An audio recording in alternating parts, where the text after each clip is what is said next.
José Maria de Figueiredo. Eu nasci em Santo Antônio do Itambé, pertencia a Cerro na época, né? Era a vila. E quando foi em 59 para 60, minha família mudou para o Cerro, para a turma estudar. Então minha infância toda já foi no Cerro. Então eu praticamente minha vida toda é no Cerro. Eu nasci lá e em poucos anos eu vim para o Cerro. Em 1971, eu comecei a trabalhar no escritório fazendo INCRA. E era Lalado e Pipi. Lalado que ficou encarregado de coordenar a questão do INCRA.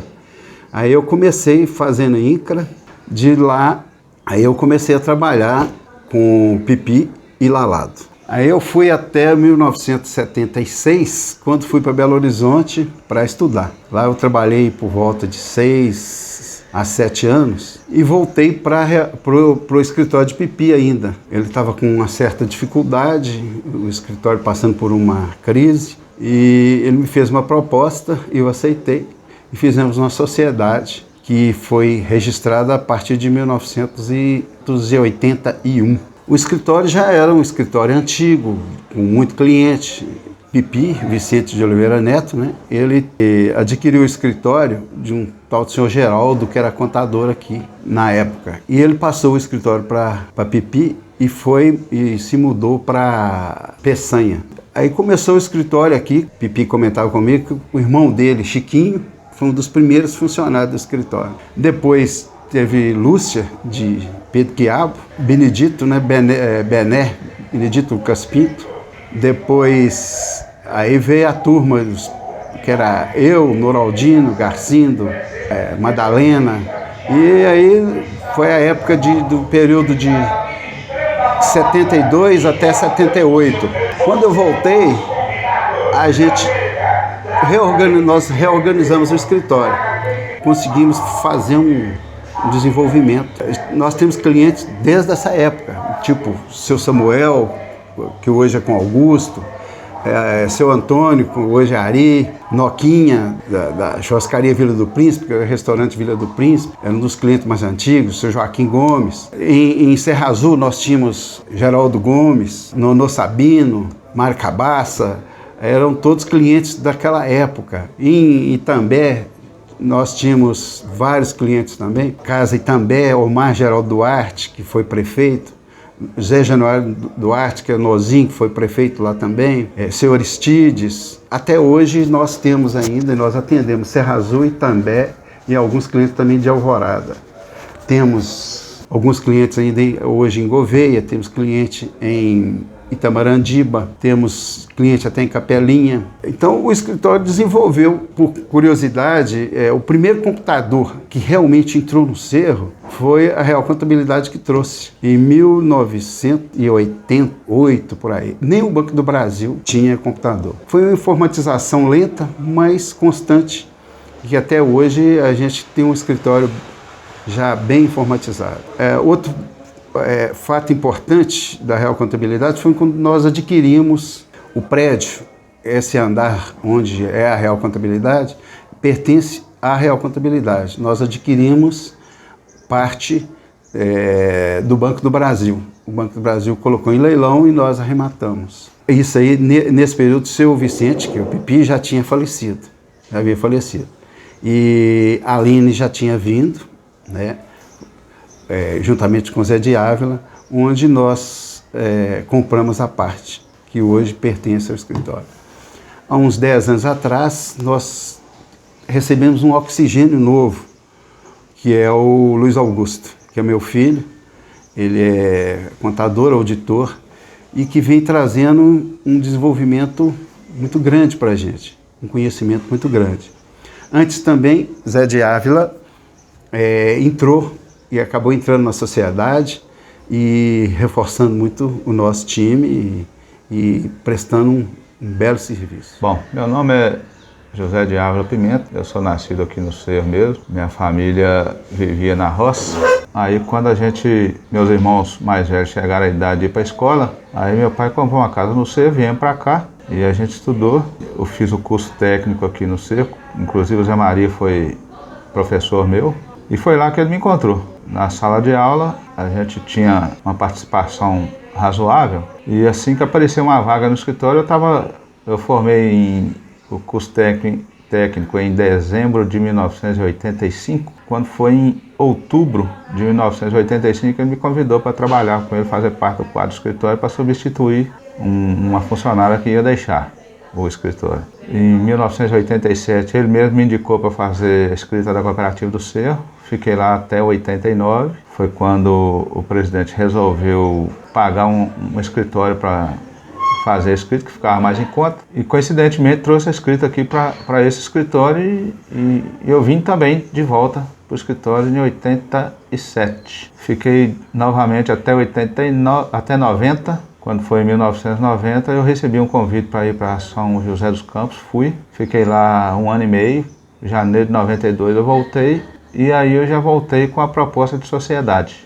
Demorou um pouco a que combinássemos, então eu entrei como sócio nessa época, onde eu passei a figurar no quadro de sócio do escritório em 93, e até então não saí mais. Nisso aí, 2000 veio o falecimento de Pipi, que é o fundador do escritório, onde ele relatava para a gente que em 1958, quando ele formou também o curso técnico em Belo Horizonte, ele veio para o Cerro e montou o escritório, que foi em 1958, repetindo, agosto de 1958, 80, 81, Zé Maria veio, 92 eu vim, depois em 2001 a Aline veio, e depois em 2000 se não me falha a memória, foi 2010, 2008 que o Luiz veio também, e compôs aqui. Então a minha entrada aqui para o escritório, ela começou a partir da escola, né? Tendo o Zé Maria como professor, abriu o caminho para mim aqui. E aí foi onde eu aprendi a trabalhar, passei a viver disso, né? Da contabilidade. Já estou com 36 anos completos já no escritório, com essas duas saídas, né? Que fiquei fora na cooperativa e fora em São Paulo, que deve somar, e os dois devem somar uns 4 anos, 3 anos, 4 anos no máximo. O restante da minha vida profissional foi aqui no escritório, aqui no Cerro mesmo.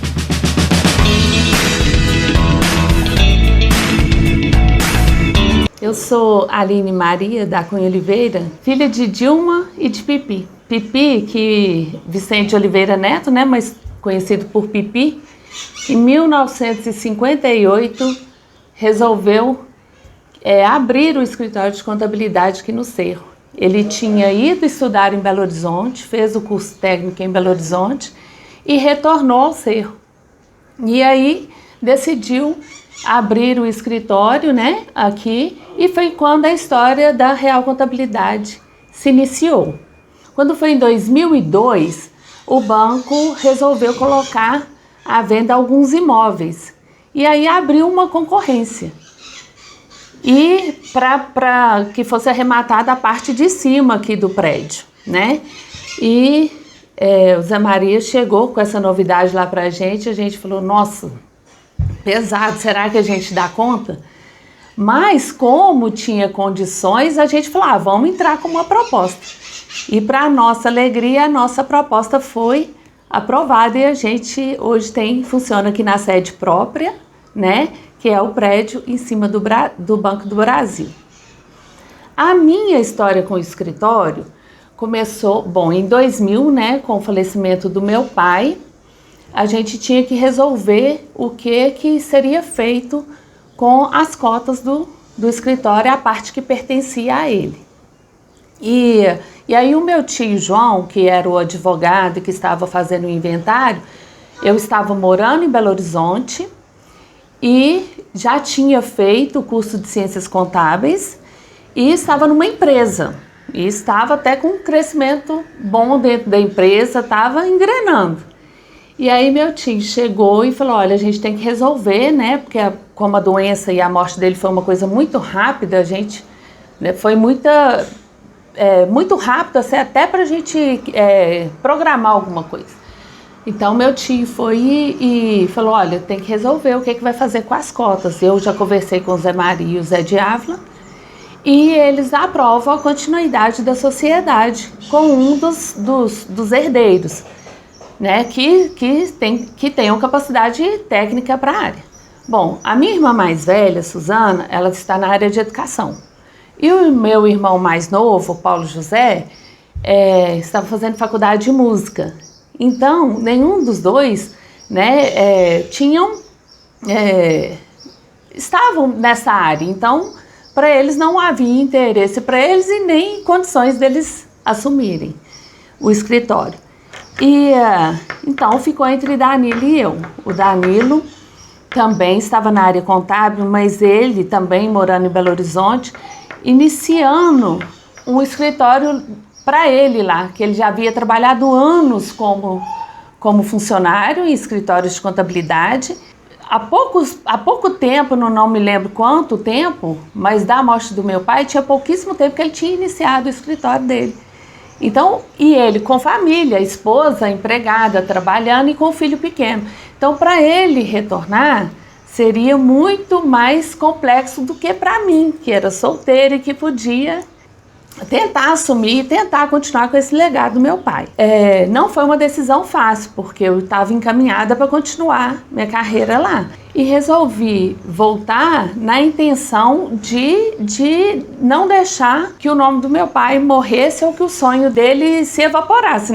Não evaporaria porque a história dele já estava contada, mas que continuasse com alguém. E aí eu falei com minha mãe, mãe, eu vou tentar. Ela até assustou. Ela falou, olha, você está com sua vida engrenando aí para ir para lá. Já tinha 10 anos que eu morava em Belo Horizonte, né? Fiz o curso superior em Ciências Contábeis, já tinha feito uma pós-graduação e estava numa empresa boa, grande e estava em crescimento. Ela falou, nossa, isso vai ser ruim para você, para sua vida. Eu falei, não, mas eu quero tentar antes de tudo. E não foi. Foi, acho que a melhor decisão que eu já tomei, porque voltar às origens e aqui, e depois disso minha vida mudou muito, construí família e tudo mais, né? Então, eu acho que foi a decisão mais complexa, mas também a mais acertada da minha vida, voltar e continuar com isso. Mas só que eu somente retornei no início de 2001. E o que era interessante é que quando o escritório funcionava na escadinha, quando eu chegava para atender algum cliente que não tinha muito costume com a gente, que era o pessoal da cidade, todo mundo sabia que eu era filha de Pipi. Mas os que vinham pouco e que às vezes não sabiam quem eu era, até porque eu estava 10 anos fora, quando eu ia atender algum deles, eles falavam assim, poxa, você é filha de Pipi. Seu pai me ajudou muito, seu pai me aconselhou nisso, seu pai foi importante para mim nisso. Então, a gente via que a história dele estava ali na vida daquelas pessoas, né? Então, era com muito orgulho que eu atendia essas pessoas e via que o legado dele estava ali.